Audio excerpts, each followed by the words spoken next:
Greetings, LEGO fans!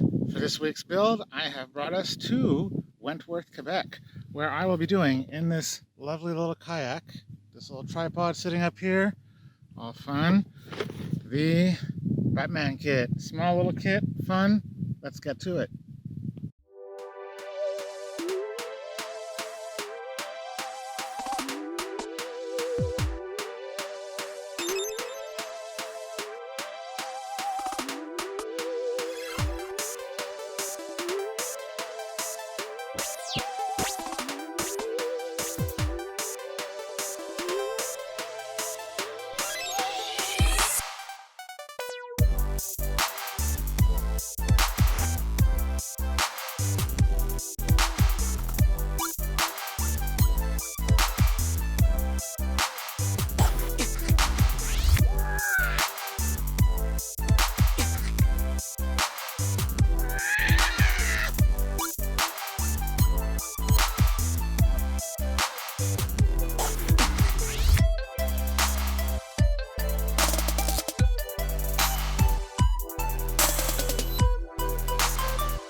So here we have it, Batmobile, Pursuit of the Joker, another in a long series of Batmobiles that LEGO has released over the years. But this one I'm actually kind of fond of. Despite its small size and simple features, it's modeled after the Batmobile from the Tim Burton movie, which hold a special place in my heart. At just shy of 350 pieces, LEGO has not only done a great job of recreating this awesome Batman muscle car, but it's also added in a few extra play features which give it that extra little bit of fun. Starting with the styling, I really love how they recreated this one. The massive hood must have at least a V12 engine in there, and the smooth lines of this car flow nicely right from the front all the way to the back, where you have these bat wings, which is a nice representation of what existed on the original. Nicely tucked away, on each side we find one stud shooter, which folds out and is all set for a frontal assault.